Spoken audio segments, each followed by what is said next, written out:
half a century since Jackie Robinson broke the color barrier in baseball, and since then, most of the significant changes have taken place right down on the playing field. Now there are as many black and Hispanic stars as there are white. And in some places, like here in Montreal, minorities are doing more than just swinging the bat. Luis Pujols coaches first base for the Expos. Jerry Manuel coaches at third. And then there's Felipe Alou. The Expos manager has seen firsthand how the game has changed since Jackie Robinson played here. Long ways. Long ways. I believe society itself has come long ways, because baseball is nothing but a part of society. Baseball players and baseball executives come from the same groups that everybody else comes from. But as in the rest of society, there are also people in baseball who feel that not enough has changed. Lenny Webster is a catcher with the Montreal Expos. I think it's difficult at times because whether people tend to believe it or not, I think there is still some racism involved in the game. And it's sad to know that it's hidden.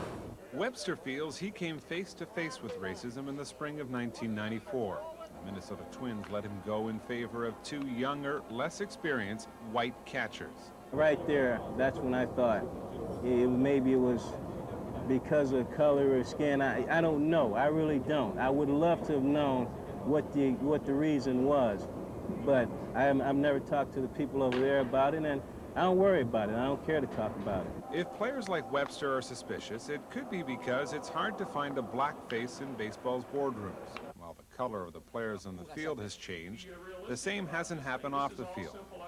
Just 9 years ago, a former teammate of Jackie Robinson shocked the baseball world with his comments about blacks. Al Campanis made those comments on ABC's Nightline program. He was the vice president of the LA Dodgers at the time. I truly believe that they may not have some of the necessities to be, let's say, a field manager or perhaps a general manager. You really believe that? Well, I don't say that they're all of them, but they certainly are short. How many quarterbacks do you have? How many pitchers do you have that are black? Al Campanis was fired the day after that interview, and baseball promised to hire more blacks and Hispanics in front office positions. But in a report released earlier this month, Major League Baseball says out of 2,300 front office employees, just 217 are black and 151 Hispanic. Felipe Alou is one of just 4 field managers of color, and the Yankees' Bob Watson is the league's only non-white general manager.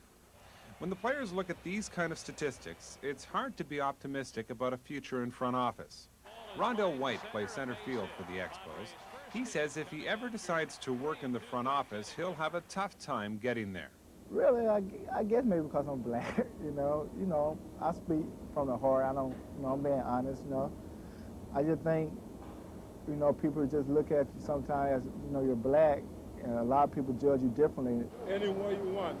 Felipe Alou has been around long enough to know about being judged differently. When he broke into the league more than 30 years ago, some parks in Louisiana wouldn't let him inside.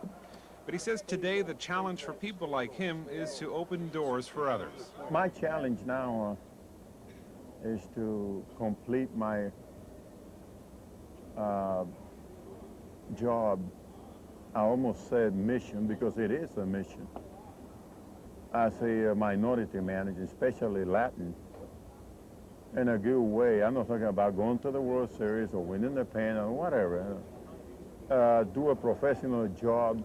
I believe we have to be careful, the minority people, that we are qualified and that we are prepared for when our chances come, that we'll do a good job.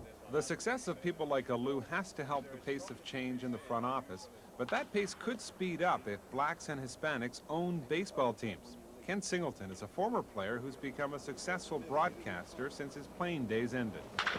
There's some inroads being made. One of the bidders on the Baltimore Orioles before they were sold was the Beatrice Company in the United States. That's probably the largest black-owned company in the U.S. Unfortunately, they weren't willing to go as high as Peter Angelos did and secure the club, but at least they were in the bidding. Maybe this is a start. It's hard to know what Jackie Robinson would think of the game of baseball today. He might be impressed by some of the changes that have taken place since he played here in Montreal, but he might also be disappointed by the things that still haven't changed. Bob Babinski, CBC Sports, Montreal.